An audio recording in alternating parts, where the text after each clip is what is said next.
Hari. Good afternoon to and I'm delighted to welcome Dr. K.P. Unikrishnan, who is a well-wisher of community in Kerala and also the state of Kerala.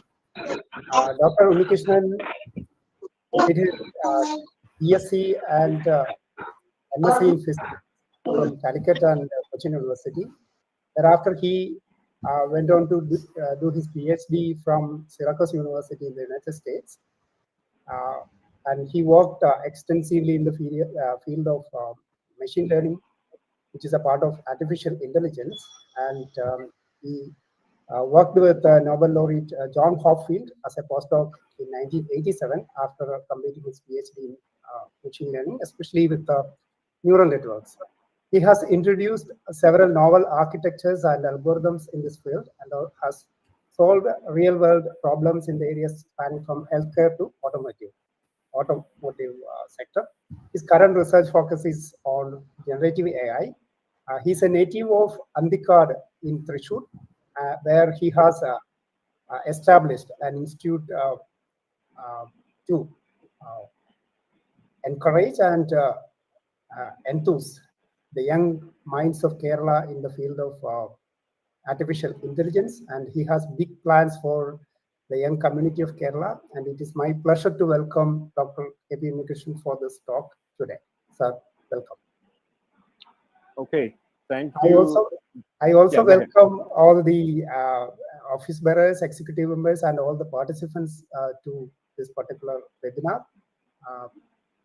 Please feel free to interact with Dr. Unikrishnan and also to ask him all the illuminating questions that you have. And it's a pleasure to welcome all of you. So over to you, Unikrishnan sir. എന്നാ ശരി ജിജോ. ഹരി എന്നെ മലയാളത്തിലാണ് പറഞ്ഞത്. അപ്പൊ ഞാൻ മലയാളം ഇടയ്ക്ക് ഉപയോഗിക്കുന്നതുകൊണ്ട് കുഴപ്പമില്ലല്ലോ? കുഴപ്പമില്ല, പക്ഷെ ചില audience Yeah. So there might be people who don't understand Malayalam, but my only thing to them is tough luck. No, the talk will be mostly in English, but occasionally I may switch to Malayalam because this is primarily for physics teachers of Kerala and students that might be recommended by the physics teachers. ഞാൻ കേരളം വിട്ടുപോയിട്ട് കുറെ നാളായാലും ഞാൻ തൃശ്ശൂർ ഭാഷയിൽ മലയാളം പറയുന്ന മനുഷ്യനാണ്. On that note, let me try to share my screen and bring up the talk. Okay, now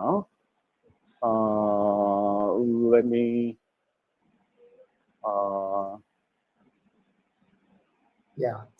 cover the entire screen with the thing. Are we okay now? Yes. Yeah. Yes. Okay. Yeah. So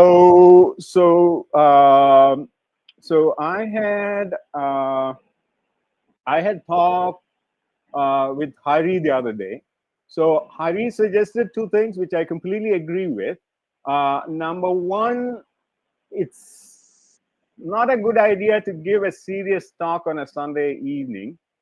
So this is mainly storytelling, and I'm a storyteller. So today I get mainly to tell you guys two stories. And there are about 8 more stories that I could have told, but we don't have time because my intention is to talk for half an hour. So Jijo, give me like a 5-minute warning when I'm close to the half an hour mark, and then I will wind up. And then, so I don't plan this thing to be a one-way presentation. Stop me at any time. The best thing is to turn on your mic and ask me the questions. Otherwise, you can poke Jijo or whoever the host is, and then they can convey the questions to me. I will not be monitoring any of the textual exchanges. Okay. The last thing I want to tell you is that the best way to reach me is through email. I am kpunikrishnan@gmail.com. I'm still an old-fashioned man. I don't have any social media presence and that kind of things. If you email me, I will get back to you, get to me with any questions that you might have. So on that note, By the way, I'm Unni. Don't go any formal than that. വേണമെന്നുണ്ടെങ്കിൽ ഉണ്ണി സാറേ എന്ന് വിളിച്ചോളൂ. But I'm just Unni. So the title for today's talk is How Physicists Can Create the Next Generation of AI. So we all know that AI is the greatest thing since sliced bread, and you cannot open a newspaper today without seeing something about AI. Even if I take an auto rickshaw to come from Thrissur to Andigarh, I can talk to the man driving the auto rickshaw about AI. So AI has completely permeated society. But people are having this wrong opinion that AI is a solved issue. I would like to convince you today that AI is far from being a solved issue. And number two, physicists can actually contribute to creating the next generation of new AI architectures. So before I move to the next slide, I'm going to arbitrarily make a distinction. So I think Gijo mentioned AI and ML. So from going forward, when I say AI, it strictly means generative AI. Generative AI is the one that has currently created this big hype and hoopla. So when I say AI, I mean generative AI. Anything else, I'm just going to call it machine learning. Okay, machine learning used to be called in the olden days neural networks. So I might switch between machine learning and neural networks. It's the same old wine in new bottle. Not much has changed. The neural networks that existed in 1980s is pretty much the same neural networks that exist today. Okay, with that thing, let me get to a humorous story as to how I got into this area of research. So remember, I'm doing my master's in physics 79 to 81 at Kochi University, which is now fashionably called KUSAT. So I happened to go into the library. I don't even know if the physics library exists anymore, but there used to be a library. I go there and I read the 79 September issue of Scientific American. Scientific American used to be a wonderful magazine. It has gone down the tube very much. But in those days, the September issue was dedicated to one topic. And that September 79's issue was on the brain. And if you look at that thing carefully, you can see that it's called On the Brain. And it had some wonderful articles. The first article is on the neuron. I put the neuron in red because we'll come to neuron and the brain. Then it describes small systems of neurons. It goes on to describe the organization of the brain, development of the brain, chemistry of the brain, because at the end of the day, chemistry drives the brain function. Brain mechanisms of vision, disorders of human brain. But more importantly, I got hooked to this article by Francis Crick, another physicist who became a biologist, about thinking about the brain. What Crick said in that article is not about what we know. What he talked about is all the things that we don't know about the brain. I said, this is a good area to get into because there are a lot of things one doesn't know about the brain. And as a naive physicist, I thought I could get into this area and solve some things.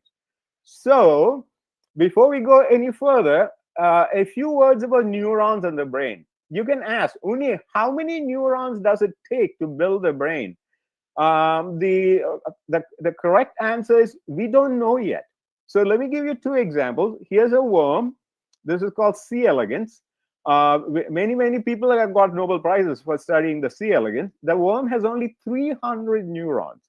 And we know each one of those neurons. Each one of those neurons has a label. We know how they grow, how they connect with each other, and so on and so forth. So you can ask, is 300 neurons enough to make a brain? Yeah, it seems to be. But when we come over here to the right-hand side, human beings have about 10 to the power of 11 neurons. And if you're conservative, we have about 10 to the power of 15 connections. There are some people who have estimated that we might have 10 to the power of 20 connections. So do we need that many neurons to have an efficient brain? So proof is in the pudding, as I say in America. So a 300 neuron worm itself has a brain. So we may not need to make it as complicated as a human brain and have 10 to the power of 11 neurons and 10 to the power of 15 connections and so on. So here's one more word about this worm C. elegans. As I mentioned, people have done enormous amount of work studying these 300 and odd neurons and which neuron connects to which, and people are now beginning to monitor the activity even of all these 300 neurons. But can we deduce the behavior of this little worm from monitoring these 300 neurons? The firm answer is no. So, do we understand how the brain works? The firm answer is no. Because even in this little worm of 300 neurons, we don't know how its brain works. Though we can monitor all 300 neurons and we can monitor who's connected to who, how are they talking to each other, and things like that. Okay? So when people say that we know how the brain works, listen to me. We have no idea how even a 300 neuron worm makes a brain out of 300 neurons. Okay, so again, going back to storytelling. So Babu Joseph, a lot of you might know, godfather of theoretical physics in Kerala. He was our physics department head, I think, but he taught us a whole bunch of theoretical physics when we were doing masters. So I was quite good in my studies. So when I read the 79 September issue of Scientific American, I told everybody in the physics department, this is what I'm going to do for my PhD. So Babu sir, Unikisha, I will make sure that you will be able to pursue a PhD in that. So what happened is that, as luck would have it, this man over here, A.P. Balachandran, whom also you might know, a theoretical physicist in good standing, he passed away about 2 months ago. There's actually a memorial meeting October 10th. If anybody of you are interested, I can give you the link to Bal's memorial meeting. So he happened to visit Kochi University. So Babu Sara talked to Balandran. So Bal said, there's a man by name Eric Hart. That's the third person in the row, who is in the physics department at Syracuse. He might be interested in you. Then Bal took all the initiative for me to write all kinds of exams that I knew nothing about and so on and so forth.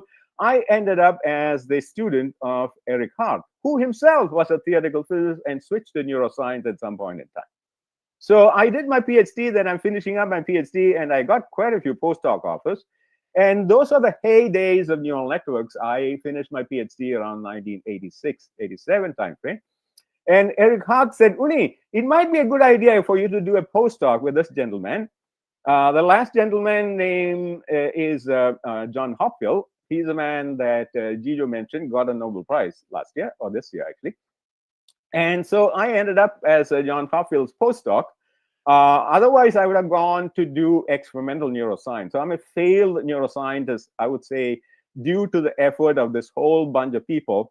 But I'm glad that I didn't go into experimental neuroscience, because I would have failed miserably over there.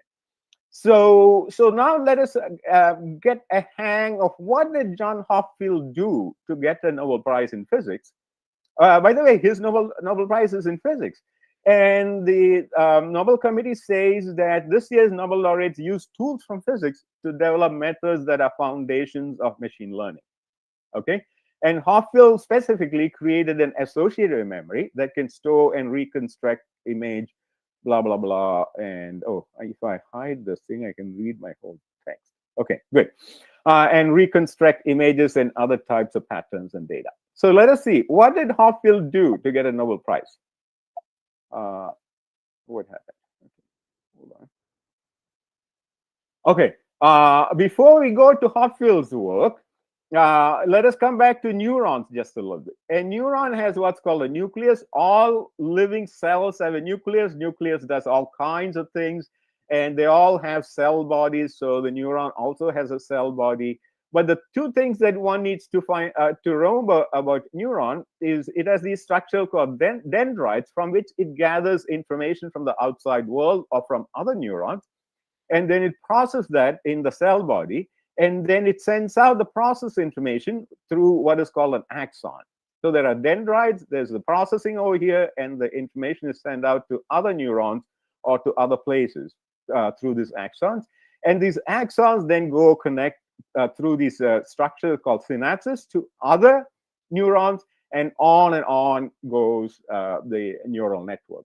In the case of the worm, there are 300 of these things trying to connect to 300 others, maybe not 300 others, maybe to 50 others, and so on and so forth. So now, if you can cook something up, that's called a neural network. Okay, so the three things you need to remember is that there are dendrites that collect information. There's a cell body that processes and does all kinds of transformations to the incoming information, sends the output through this axon, and connects with the output neurons, if you want to think of them, through these synapses. Okay, so what Hopfield did is that he took a whole bunch of these neurons, let's say n number of them, and connected them to each other. So there are n squared or n times n minus 1 connections if you want to avoid self connections. And what he did is that he said that you can, so he's a good physicist, and he is a theoretical solid state physicist at that point. And he said that using a whole bunch of formalism that he was familiar with the Ising model, he said, we can think about the behavior of this network using an energy function. And the energy function roughly translates to this. Tij is a connection between neuron I and neuron J. I'm sorry, these are mislabeled as Wij, but read these things as Tij. And Vi is the activity of neuron I, and Vj is the activity of the neuron J. And these are inputs that he can give to the network. And he said that if Tij is a symmetric, that means Tij is same as Tji, then this network has all kinds of interesting properties. This energy function has local maxima and local minima. So local maxima are marked on the left-hand side with the little dots, and local minima are marked with the little x's. Okay, and so if you let the network with an energy over here, it will then form a path to the nearest local minimum. So the terminal states of this network become these things marked with these x's. Okay, so this is a fundamental thing that John did, or Hopfield did. I should begin to address him as Dr. Hopfield, but I tend to call him John. So then you could take this thing and do all kinds of wonderful things. The next thing he did, so he essentially published 2 papers for which he got a Nobel Prize. He said that I can also have an analog equivalent of that. So you can think of this thing as a circuit. And if you think of this thing as a circuit on the right-hand side, then you can write down circuit equations. And they also roughly have the same behavior. The one on the left-hand side, they are digital, meaning the activity of the neuron is either 0 or a 1. Whereas on the right-hand side, it's an analog network with input currents and output currents and voltages and things of that sort. So these 2 papers got him a Nobel Prize. So what I want to tell the youngsters is that you can also do simple things like this. And maybe 20 years from now, 30 years from now, you too get a Nobel Prize in physics. Okay, so here's one of the uses of the Hopfield network. So Hopfield, what did he say? He says that you can use the dynamics of this network for computation. So what do I mean by that? So let's say you have, I think this might be a 10 by 10 network. So this might be a network with 100 neurons. And suppose that you then present it with a pattern of this sort. Okay, so this is iteration 1. And then after 3 iterations, this is the pattern of activity of those neurons. And then come to 65 iterations, it says that, this is the closest pattern to the input. Input is iteration 1, output is iteration 65, let's say. Okay, it finds, and in this network, we have stored this 10 patterns. I'll come to in just a second, how can we store these patterns? But let's just say that we have forced these 10 patterns as memories in this network. And then when I present it with this, it quickly converges to a final state and says that this is the closest stored memory in the system. So Hopfield shows that you can use the dynamics for computation. And I want to tell you that this basic concept has disappeared from the whole field of machine learning on AI and so on. I want you, young physicists, to bring dynamics back into computation. I can end my talk right now if needed. Okay, so how did he do it? I don't have time to go into the nitty-gritty details, but he essentially showed that when neurons have symmetric connections, then the final states are predetermined, and the dynamics of that is such that if you can let it start at some point close to one of the minima, it'll settle down into the closest minima. As simple as that. So at this point, I joined him as his postdoc. By the way, I claim no contribution towards a work that got him Nobel Prize. He got Nobel Prize for publishing 2 papers in '82. I joined him as a kind of an informal collaborator in '86. I formally joined him as a postdoc in '87. So what did I do, or what did we do? What we did is that we took these connections, say TIJs, and we said that these connections could be time evolving, okay? Or these connections could have time delays on them. So there are two things you can do. You can now have time varying inputs into the network, and the connections themselves could be time varying, okay? Some of you might be now thinking about what are called recurrent neural networks. These were early stages of recurrent neural networks, okay? So I formulated, or we formulated this network, and we then cooked up a learning algorithm that minimized all kinds of interesting things. And then we applied it to speech recognition. So one of the first things that I did with Hopfield and Tang was to have a speech recognition system. So here's somebody talking into the network. Our phone number is 206-519-3847. So I want you to pay close attention to the following. So this network has 10 output units, and the voltage on the output unit says if a digit is present. So here is the output neuron for the digit 2. When its voltage crosses a threshold, we can say that, the digit 2 is present in the input. Okay, but look at the initial part. When I say my phone number is, it's not my speech, it's someone else's speech. Most of the time, the network doesn't come up at all, except for the phone turns on a 1 unit, because I could have explicitly trained the phone against 1. But this is called discrimination against noise. So all this thing is treated by the network as noise, and nothing comes on when there's noise present, which, by the way, is still a difficult problem for the machine learning things. In a very limited sense, we solved it then. So when a 2 is present, only the 2 unit comes on, and all the other units remain off. This is the raw voltage. So I'm not cheating. I'm not applying any threshold or anything like that. Okay. So number one, you are, by cooking up a little network, you can now recognize things in real time. And number two, you can have this extreme noise tolerance, meaning if you utter junk into the network in general tends to shut up and not produce any output, which is not the case nowadays, by the way. We'll come to that humorous example in just a second. So the next thing we did is that we came up with a clever learning algorithm called the analog perceptron learning algorithm. Again, I don't have time to go into that. What we showed is that if you use an equation of this sort to update the weights, that's the weight between neuron I and J through a bunch of delays and so on and so forth, it will minimize what's called a mutually exclusive, it will maximize what's called a mutually exclusive information. Now, we were the first people to introduce this thing into the neural network world. Now, every neural network machine learning or AI algorithm uses a mutually discriminative error measure called the Kullback error and things of that sort. So let me illustrate it using a few words in Malayalam, because since Malayalam is a phonetic language, I can use it.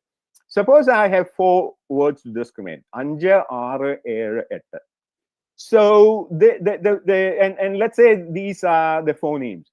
So the R and R are very difficult to distinguish. So to discriminate between Anja and Aare, it's best to rely on Anja, the Nja, and Aare, the R of the Aare. So the mutually discriminating information lies in the latter part of these 2 words. Same thing with the Ere and Ette. So we showed that by using an algorithm of this sort, you can minimize mutually discriminating information, and that led to these kind of extremely high noise tolerance. So you can essentially train the network saying that all these things are noise, so it will not recognize noise as something that to be recognized. But this is now I'm already coming to research topics that youngsters can plow forward in the current atmosphere. So this is a correlative learning algorithm we did late 80s, my friends. Okay, it's a correlation between two quantities. Okay, so let's say I have 2 quantities, dy and dx. So dy can have 4 different signs. Dy could be positive, positive, negative, negative. Dx could be positive, negative, positive, negative. Depending upon that, dy by dx could either have a positive sign here and here, or could have a negative sign here and here, which, by the way, is the same sign if you do dy times dx or dy correlated with dx. It's the same sign, meaning when this is positive, this is positive. This is negative, this is negative. When this is positive, it's positive. What I'm saying is that dy by dx has the same sign as dy times dx. And Mother Nature tends to use dy by dx, whereas all the artificial AI systems tend to use dy by dx. And we as physicists know that dy by dx has all kinds of singularity issues and all kinds of things. So why can't we all be following Mother Nature and use dy times dx and use correlative learning algorithm? If this thing piques your interest, contact me, because we ourselves have some correlative learning algorithms. But here's an area where physicists can jump into wholeheartedly and make contributions. By the way, there are two quantities in any updating. One is the sign and the other one is the magnitude. The magnitude in current days AI is automated using automated magnitude setting algorithms. So the only thing that the learning algorithms do nowadays is to set the sign. And the setting the sign could be using correlations rather than derivatives. Okay. Now, so I've pitched my case to you. Let me move on. So this is a second story I'm going to come to, and I only have time to tell two stories today. Okay. I'm already at, okay. Oh, I'm at my half an hour mark, huh? Gijo? You Hello? have 10 minutes, 10 more minutes. Okay, I have 10 more minutes. So I will go through, okay? So, so let me come to, I mean, there are storytelling things, Gijo, I can end anytime, and there's no end to the storytelling. So what I want to tell you is that the speech recognition projects even have validity in the AI era. So as Gijo said, that we have an undergrad AI institute, and we are generating or creating a AI elephant there. We have cutely named it AI Madhavan. So this AI Madhavan needs to recognize words in the presence of extreme noise. For example, മേളം കൊട്ടണതിന്റെ ഇടയ്ക്ക് ആനപ്പാപ്പാൻ പറയുന്ന കാര്യങ്ങൾ ഈ ആനയ്ക്ക് മനസ്സിലാക്കാം, which is currently an unsolved issue. So even in the current day, for AI Madhavan, speech recognition with extreme noise tolerance is a valid thing. With Gijo, we are now creating this Kuti Madhavans. Kuti Madhavan are kits that students can put their hands on, and by combining vision, speech, and movement, now we can put movement into that, and you can create all kinds of interesting learning algorithms. So with that, let me move on by saying that even in this era of AI, there is validity for robust recognition and things of that sort. So I can actually end my talk on this thing. This is Kochilonappan's Kalavandi. I usually end my talks with Kochilonappan's Kalavandi. So using AI Madhavan as a medium, we have now begun a whole bunch of long-range AI projects.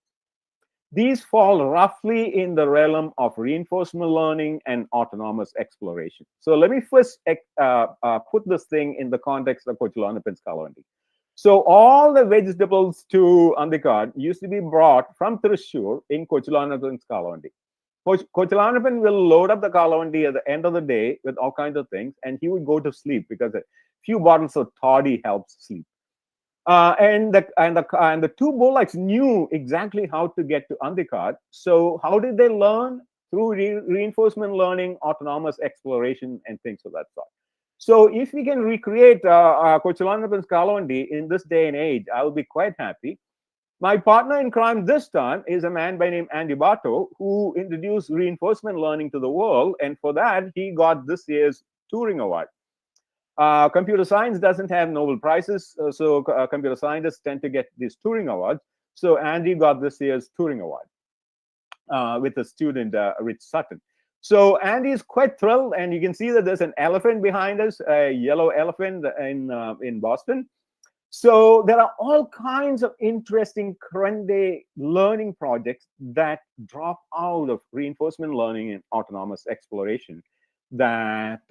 So this could be another ending thing for my talk. So the current day AI systems are quite brittle. They're not robust at all. Here's an example. Malayalam അറിയുന്നവർക്ക് ഇത് വായിക്കാം. ഇടത് ഭാഗത്തുള്ളത് ഇത് പറയുന്നു, ഇതാ വരുന്നു AI ആന Irinjalakuda Madhavan. And now when we push it to the grandest of the AI systems nowadays, ChatGPT, it roughly translates it as AI elephant, a new era in eco-friendly elephant monitoring. Absolutely nothing to do with what's written in Malayalam. And it gets even more humorous. ഇതാ വരുന്നു ആനയേക്കാൾ വിവേകമുള്ള ആന, തീറ്റ കൊടുക്കേണ്ട, ചികിത്സ വേണ്ട, ഏത് എഴുന്നള്ളിപ്പിനും കോലമേറ്റാം, മഴയും വെയിലും വിഷമിപ്പിക്കില്ല.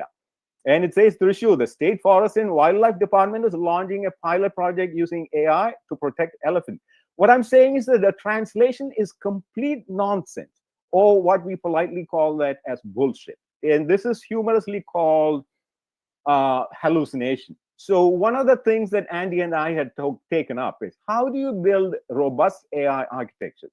It essentially means that how can we create an AI architecture that does not hallucinate with the slightest error in the input? In the previous case, what happens is that these AI systems have a tough time segmenting out images, textual images.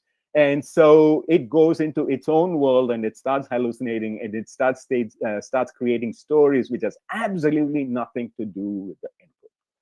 So to cut to the chase, what we are using is reinforcement mechanisms in a hierarchical network with feedback.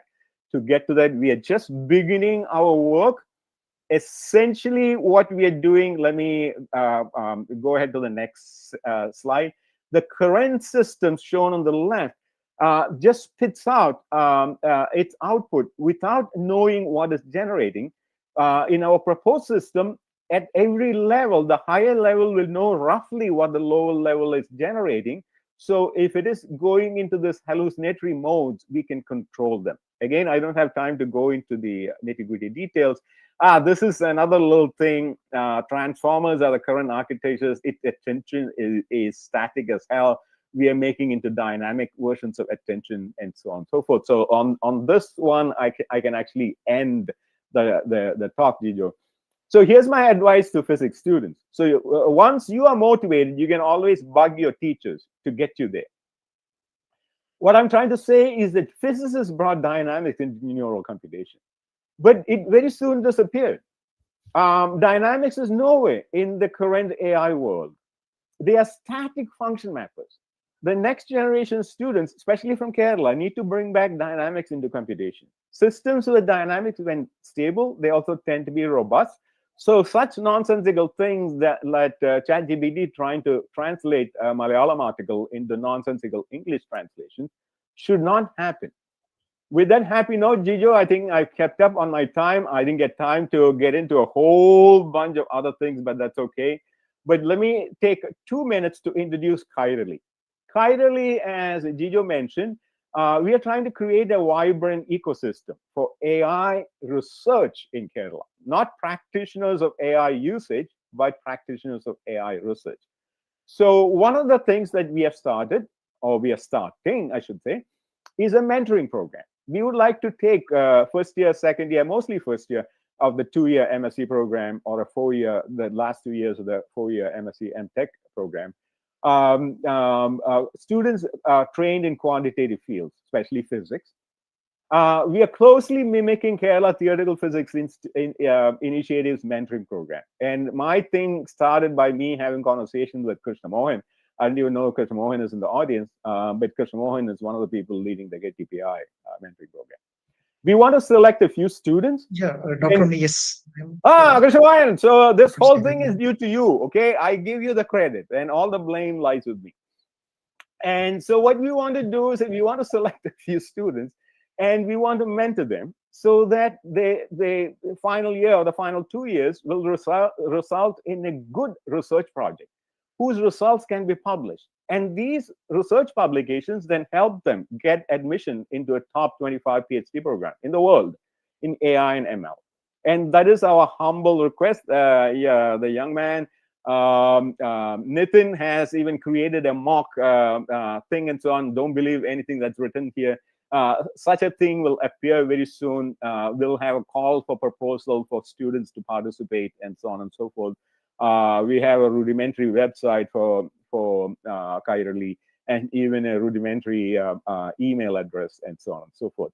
On that happy note, let me end by introducing Kairali. I want the rest of the time to result in a vibrant set of discussions.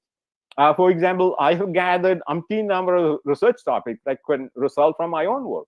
I then queried all my friends and collaborators, and I have umpteen number of research topics that can result from that, and so on and so forth. So Gijo, you are my introducer. So I think on this note, I'm going to end my formal part of the conversation. Okay? Yes, thank you. Okay. Right on time. Yes.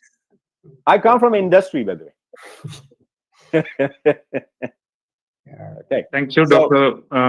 Thank you, Dr. Unikrishnan, sir. Okay. So now the meeting is open for discussion.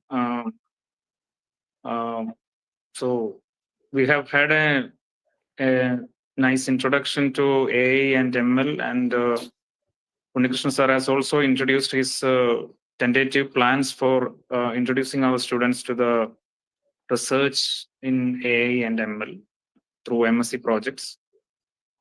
He has also formed a group for that, Kairali as a platform for that. Okay, അപ്പോൾ ഇനി പാർട്ടിസിപ്പൻസിന് teachers ഉണ്ടാവും, students ഉണ്ടാവും. ഇതിൽ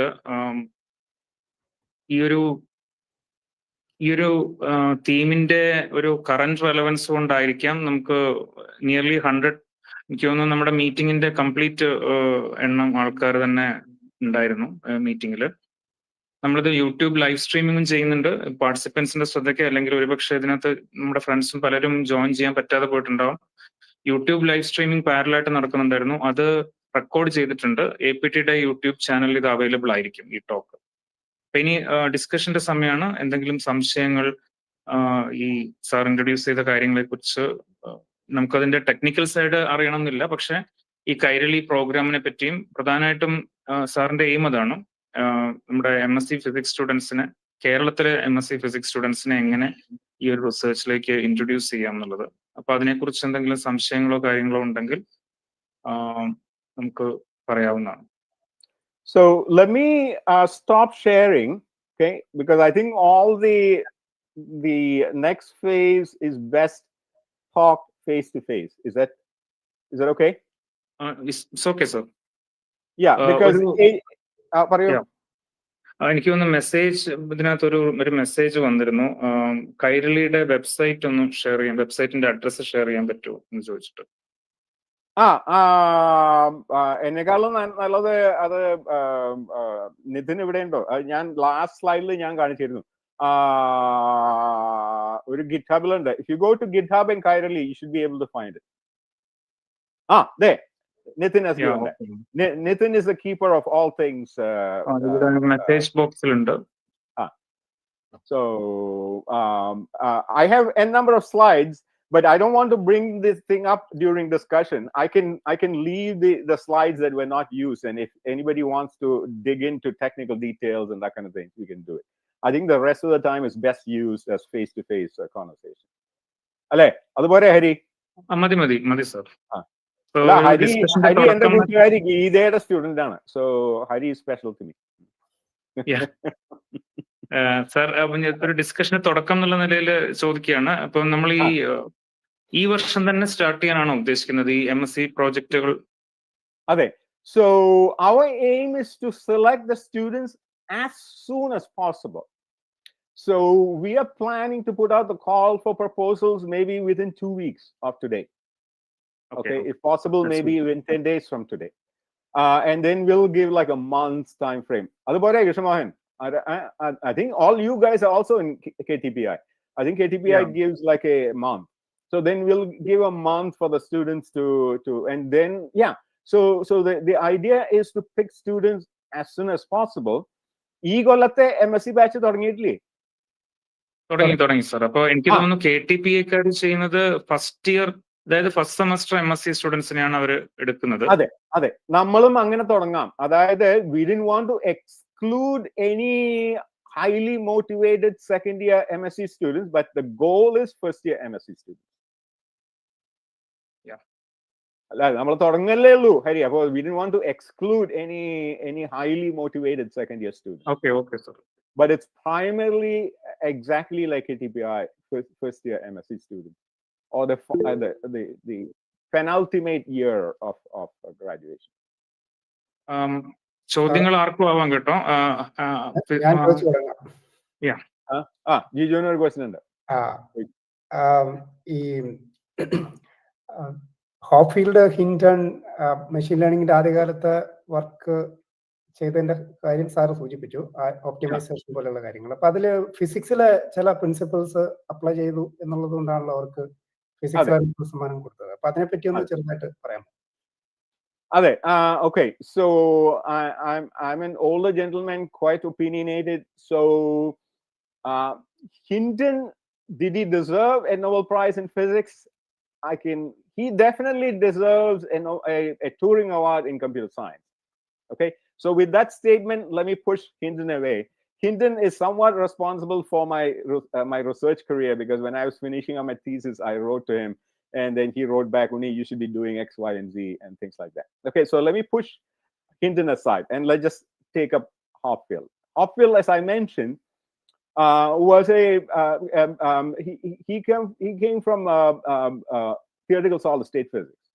He got his PhD from Cornell, from the theory solid state group, and he had already done 2 interesting pieces of work in biology.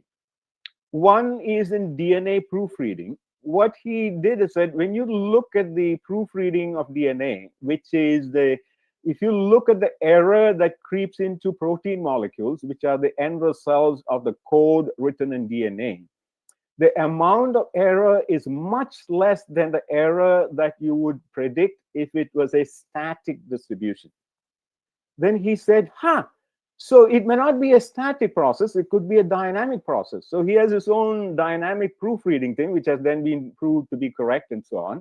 So he used his expertise in analysis of dynamical systems to proofreading in biology, and came up with an interesting topic and made a very good contribution.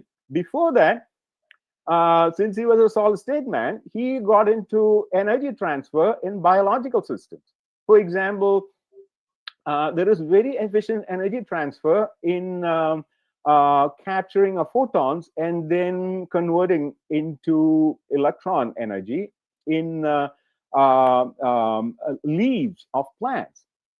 So he got into that, into photon electron transfer in biology. So then he was sitting around, and Alan Jalprin got him interested in the learning in slugs.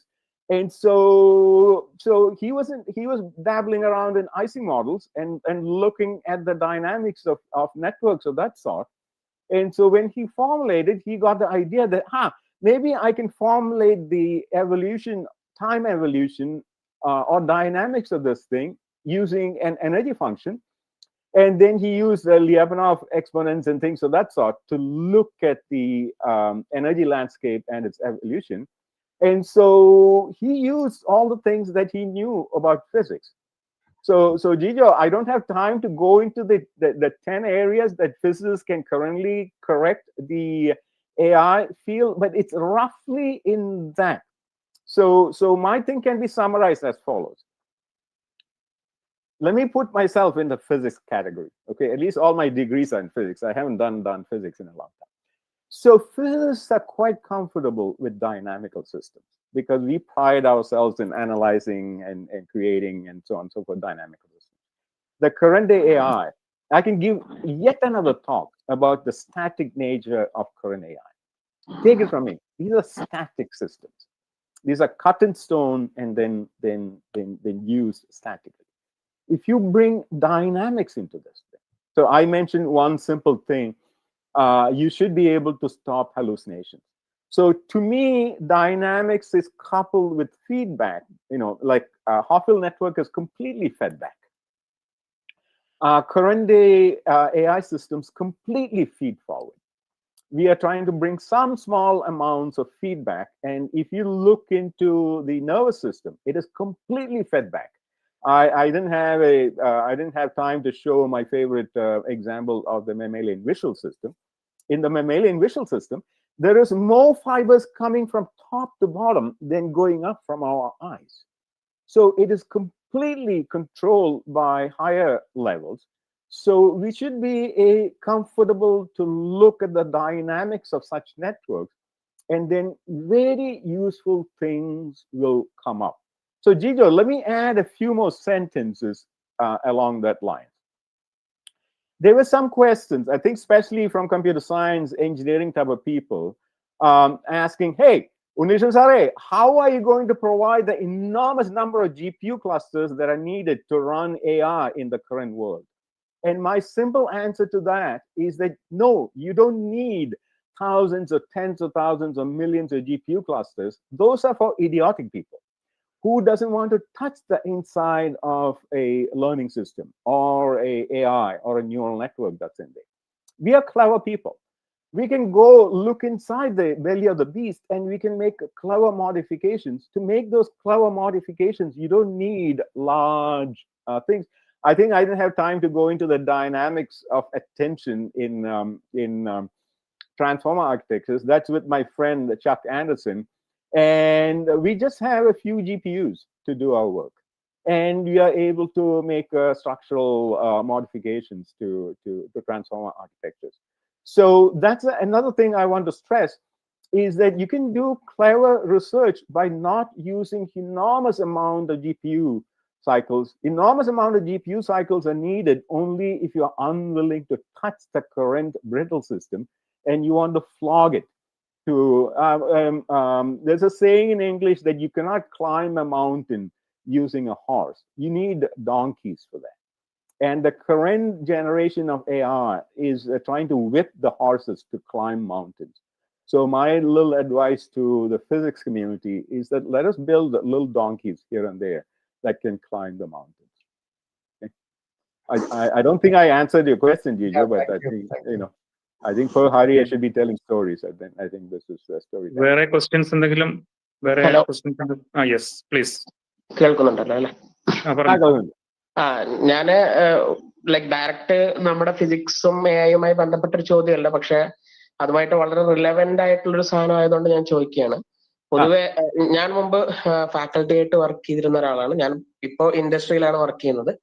പക്ഷെ ഇപ്പത്തെ ഒരു കേരളത്തിലത്തെ കാര്യം എനിക്ക് ഉറപ്പായും പറയാൻ കഴിയും. കേരളത്തിലെ physics വിദ്യാർത്ഥികളുടെ ഒരു സിറ്റുവേഷൻ എന്താന്ന് വെച്ച് കഴിഞ്ഞാൽ, ഇപ്പോ സെൽഫ് ഫിനാൻസിങ് കോളേജുകളൊന്നും കുട്ടികൾ physics പഠിക്കാനില്ല.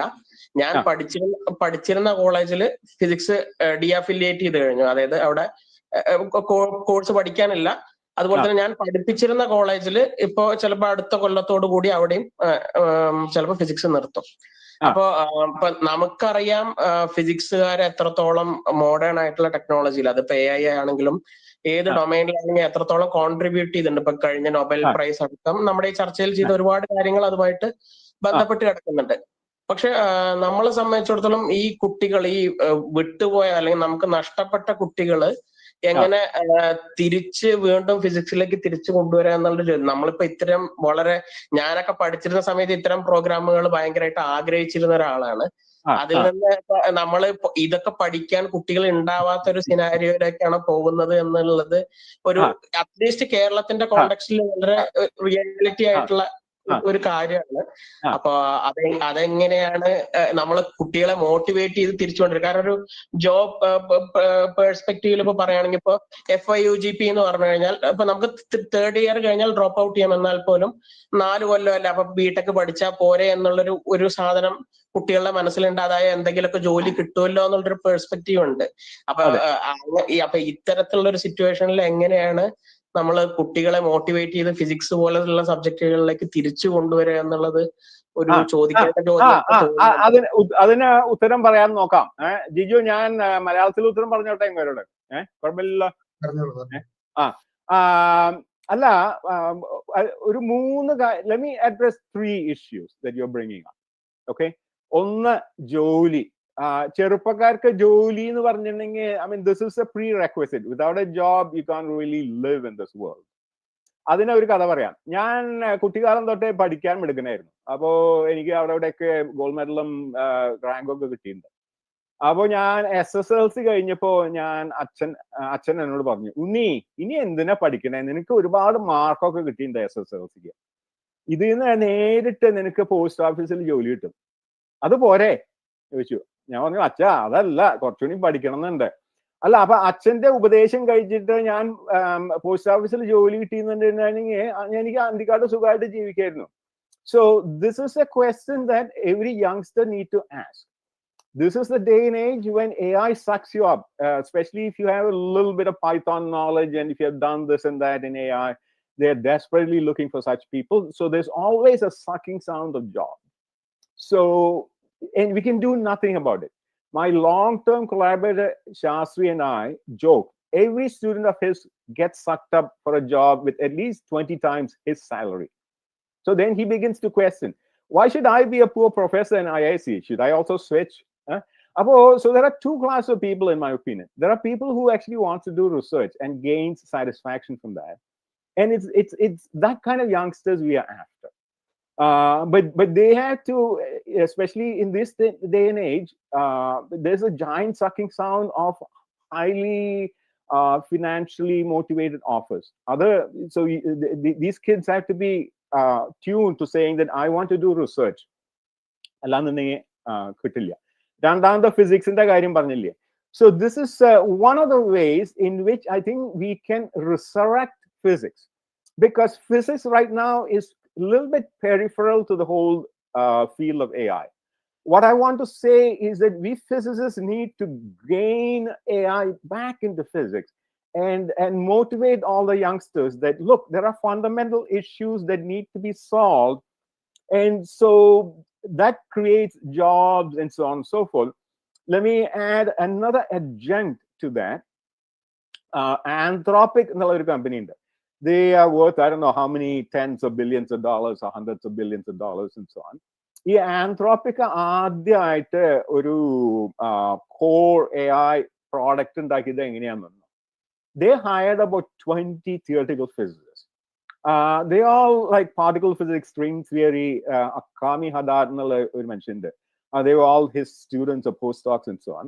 So these are 10 theoretical physics people who were hired in with a humongous amount of salary. They sat around, and a year later, they came up with a new AI architecture. And that company is now worth $100 billion.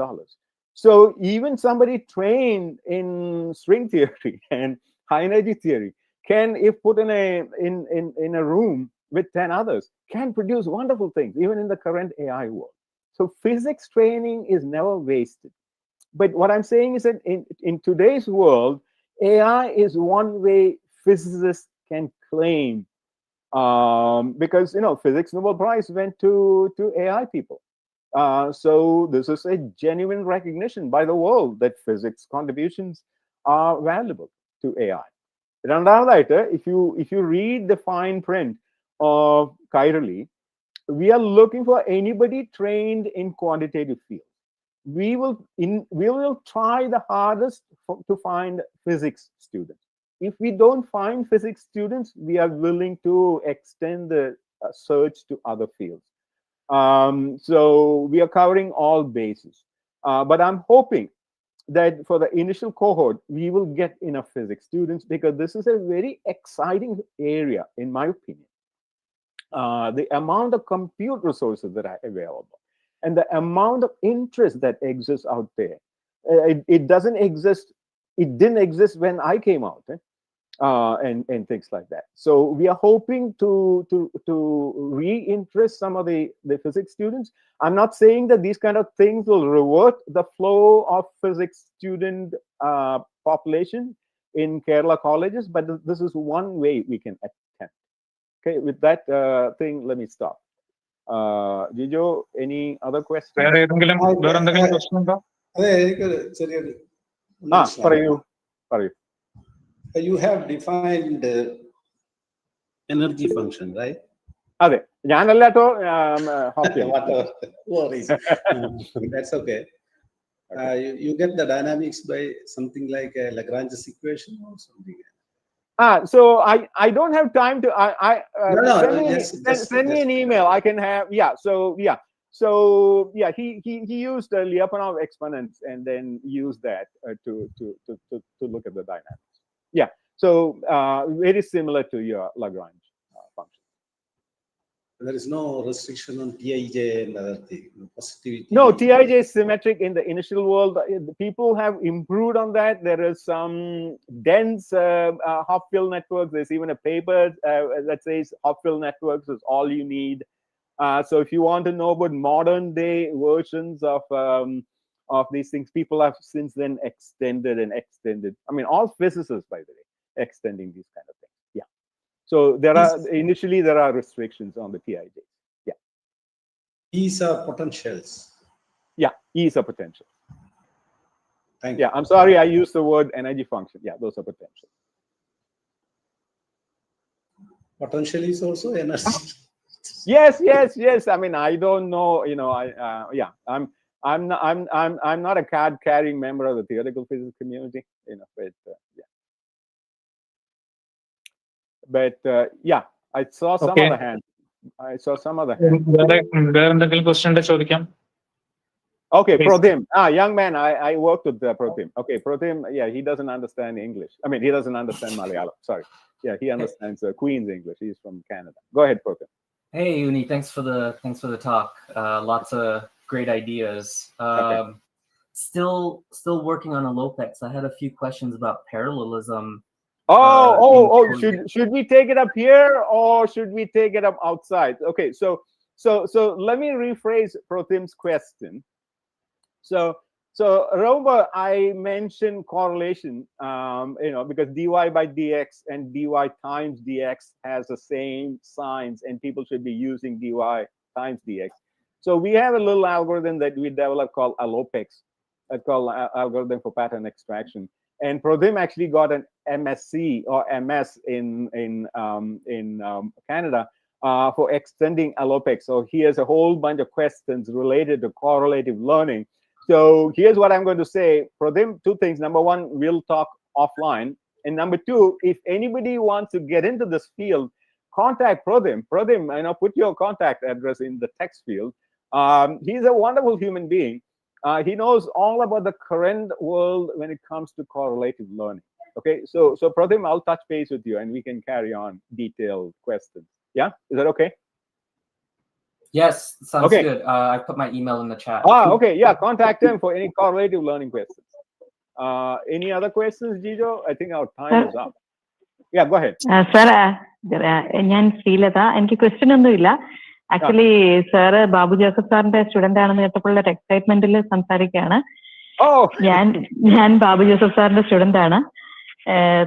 ഞാൻ PhD എടുത്തത് സാറിന്റെ അടുത്താണ്. അതുപോലെ എന്റെ students ഇപ്പോൾ ഇതിൽ neuro ഡൈനാമിക്സിൽ PhD എടുക്കുന്നുണ്ട്. So just ഒരു എക്സൈറ്റ്മെന്റിൽ സാറിനോട് സംസാരിച്ചതേ ഉള്ളൂ. സാറിനെ എനിക്കറിയാം, പേഴ്സണലി അറിയില്ലെങ്കിലും കേട്ടിട്ടുണ്ട്, സാറിന്റെ ആർട്ടിക്കിൾസ് വായിച്ചിട്ടുണ്ട്. ഡീറ്റെയിൽസ് ഞാൻ മെയിൽ ചെയ്യാം സാറേ. എനിക്ക് സ്റ്റുഡൻസിനെ സാറിന്റെ കൂടെ ജോയിൻ ചെയ്താൽ കൊള്ളാമെന്നുണ്ട്.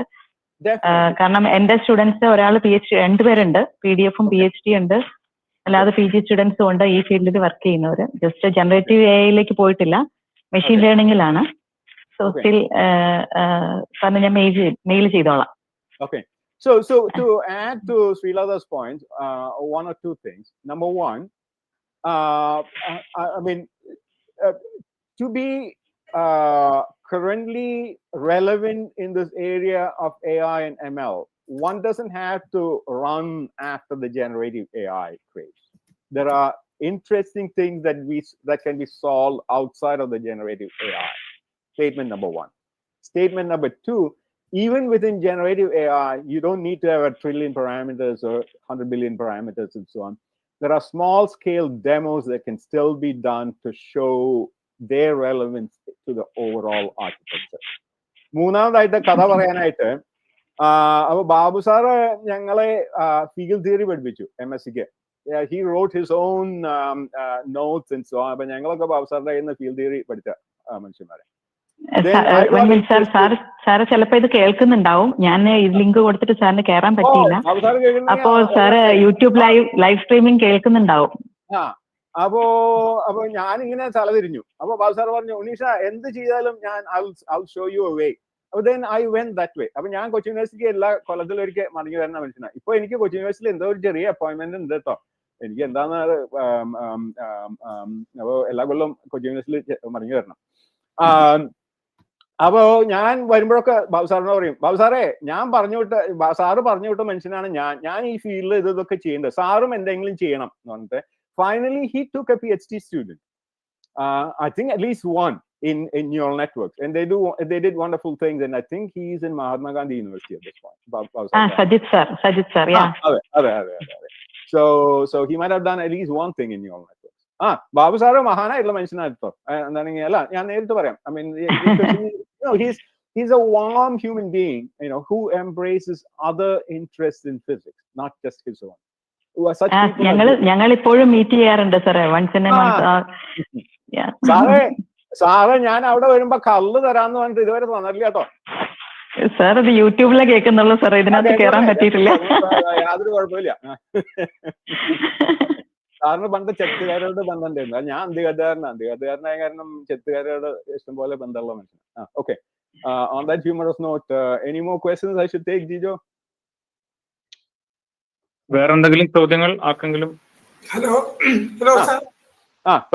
ഇപ്പോ MSc പഠിച്ചുകൊണ്ടിരിക്കുന്ന കുട്ടിക്ക് തന്നെയാണെങ്കിലും സെൽഫ് സ്റ്റഡി രീതിയിൽ ഇതിലൊന്ന് ഇനിഷ്യേറ്റീവ് എടുക്കാൻ, എന്താ സ്വന്തമായിട്ട് ഒരു സ്റ്റഡി നടത്താൻ ഒരു ഇനിഷ്യേറ്റീവ് എടുക്കാൻ വേണ്ടിയിട്ട് മിനിമം ഹാർഡ്വെയർ സോഫ്റ്റ്വെയർ റിക്വയർമെന്റ്സ് എന്തൊക്കെയാണെന്നുള്ളത്? So I think at least from your picture, Anthony sir, I think you are a teacher, not a student. Calicut യൂണിവേഴ്സിറ്റിയിലായിരുന്നു. ശരി. അപ്പോ ഒന്നാമത് I am hoping to have a conversation just with a select group of teachers, okay, to decide on, number one, what should be the prerequisites for the students that we want to screen. Number two, there is some suggestion that we should at least have a summer school kind of thing to kickstart the student. Sir പറയുന്നത് it's a third kind. I mean, can they be kind of a self-learning kind of thing? Because this is the day and age of Khan Academy, where most smart kids learn at home, and they use schools or colleges just to verify questions that they have from that. So, okay, we are hoping to have a little group of physics teachers and then hash all those things out. Nothing is cut in stone at this point. So, Kairalki രണ്ട് aim ഉണ്ട്. ഒന്ന്, we want to create a very active research scenario or active research environment in Kerala. അതിലെ കൊച്ചു കുട്ടികളെ തൊട്ട് തുടങ്ങണം എന്നുണ്ട്. ഇപ്പൊ ഞാനും ജിജോക്കെ കൂടിയിട്ട് കുട്ടിമാധവനെ ഉണ്ടാക്കുന്നത് അതിനു വേണ്ടിയിട്ടാ. ഹൈസ്കൂൾ തലത്തിലുള്ള പിള്ളേർക്ക് മെഷീൻ ലേണിംഗ് എന്താണെന്ന് പഠിക്കാൻ വേണ്ടിയിട്ടാ. So by making these kids, they can play around and use various algorithms to teach this കുട്ടിമാധവനെ അതൊക്കെ പഠിപ്പിക്കാം. So there is a whole set of things that we can create under the Kairali umbrella or Andigad AI Institute umbrella or Kochi University umbrella or things of that sort. Our Sarande, I'm seeking your help along with that. Okay, so it's for us gray-haired people, or in my case, no-haired people, to work those things out, because I'm assuming that there is fair bit of interest among smart students, and it's our job to bring them up, including self-study and things of that sort.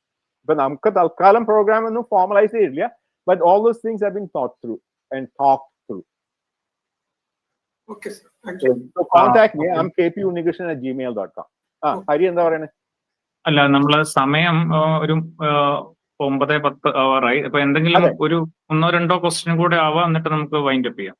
ആരെങ്കിലും ഉണ്ടെങ്കിൽ, ആർക്കെങ്കിലും question ഉണ്ടെങ്കിൽ. Okay, എനിക്ക് തോന്നുന്നു കൈരളി ഇതിന്റെയും പിന്നെ ഈ പറയുന്ന mentorship പ്രോഗ്രാമിന്റെ ഒക്കെ ഡീറ്റെയിൽസ് തുടർന്ന് സാർ നേരത്തെ പറഞ്ഞ പോലെ തുടർന്നുള്ള ആഴ്ചകളിൽ APTയുടെയും മറ്റ് ഒക്കെ ഗ്രൂപ്പുകളിലൊക്കെ ഷെയർ ചെയ്യപ്പെടുന്നതാണ്. കേരളത്തിലെ ഫിസിക്സ് ടീച്ചേഴ്സിന്റെ ഗ്രൂപ്പുകളിലെല്ലാം തന്നെ അത് ഷെയർ ചെയ്യപ്പെടുന്നതാണ്. നമുക്ക് ഈ ഒരു ഫോർമൽ ആയിട്ടുള്ള ഒരു വോട്ട് ഓഫ് താങ്ക്സിന് വേണ്ടി ഞാൻ കൊച്ചിൻ യൂണിവേഴ്സിറ്റി ഫിസിക്സ് ഡിപ്പാർട്ട്മെന്റിലെ ചാൾസിനെ ക്ഷണിക്കും. ഹലോ. Yes Charles. ചാൾസിന്റെ മുഖം കാണാനില്ല. അതാ ഞാനും ആലോചിക്കുന്നത്, കാണാൻ പറ്റുന്നില്ല. ഓക്കെ, അത് സംസാരിച്ചോളൂ, കുഴപ്പമില്ല. സംസാരിച്ചോളൂ ചാൾസേ. നേരത്തെ കാണുന്നുണ്ടായിരുന്നു ചാൾസ്. വർത്തമാനം പറയുന്നത് വരെ ഉണ്ടായിരുന്നു, ആ സമയത്ത് പോയി. അല്ല, എന്റെ ഇപ്പൊ സിസ്റ്റം ഒന്ന് ഹാങ് ആയി, ഞാൻ പെട്ടെന്ന് എക്സിറ്റ് കുഴപ്പമില്ല, എനിക്കൊന്ന് ഓഡിയോ പറഞ്ഞാൽ മതി. ഓക്കെ. സോ വളരെ എന്താണ്, ഇപ്പൊ ഇതൊരു ഫോർമൽ ആയിട്ടുള്ള ഒരു താങ്ക്സ് എന്നേ ഉള്ളൂ. ബട്ട് എനിവേ, അപ്പം ഉണ്ണികൃഷ്ണൻ സാർ നമുക്ക് എഐയുടെ ഫിസിക്സിൽ ഉള്ള പൊട്ടൻഷ്യലിനെ കുറിച്ച് വളരെ ബ്രോഡായിട്ടുള്ള ഒരു ഡിസ്കഷൻ ആയിരുന്നു. അതോടൊപ്പം തന്നെ സാറ് കൈരളിയെ കുറിച്ച് സംസാരിച്ചു. I am sure it will be extremely useful to students. Particularly സ്റ്റുഡൻസിന് പൊതുവെ എ എന്താണ് എന്നൊരു ധാരണയില്ല. അത് ഫിസിക്സോട് വളരെ ഡീപ്ലി അല്ലെങ്കിൽ ക്ലോസ്ലി റിലേറ്റഡ് ആണ് എന്നുള്ളത് പല രീതിയിൽ റിലേറ്റഡ് ആണ്. അപ്പം you can think of it as an extension of physics and also you can think principles from physics to create better എ. സാർ ഇതിനെ കുറിച്ച് വളരെ ഡീറ്റെയിൽ ആയിട്ട് സംസാരിച്ചു. സാറ് കുസാറ്റിലെ സാറിന്റെ അപ്പോയിന്റ്മെന്റ് എന്ന് പറയുന്നത് ഫിസിക്സിലെ അലുമിനി ഫാക്കൽറ്റിയാണ്. ഒന്നും ചെയ്തിട്ടില്ല ചാൾസേ, ചെറിയ ചെറിയ കാര്യങ്ങൾ ചെയ്യണ്ട. പക്ഷെ ഇത് നല്ലൊരു കാര്യമായിട്ട് നമുക്ക് തുടങ്ങാം, കുസാറ്റിന്റെ കീഴിൽ തുടങ്ങാം. ഓക്കെ. അപ്പം സാറിന് APTയുടെ പേരിലുള്ള നന്ദി പറയുന്നു. അതോടൊപ്പം തന്നെ ടോക്കിനെ അറ്റൻഡ് ചെയ്ത എല്ലാവർക്കും special thanks. Thank you. Okay, so I think we can wind up now. Once again, thank you, Dr. Unnikrishnan sir, and thanks to all the participants who joined here and also in YouTube live stream. Thank you all. Okay, thank you very much. Thank you, sir. One second, sir. I think Vidian sir was telling something.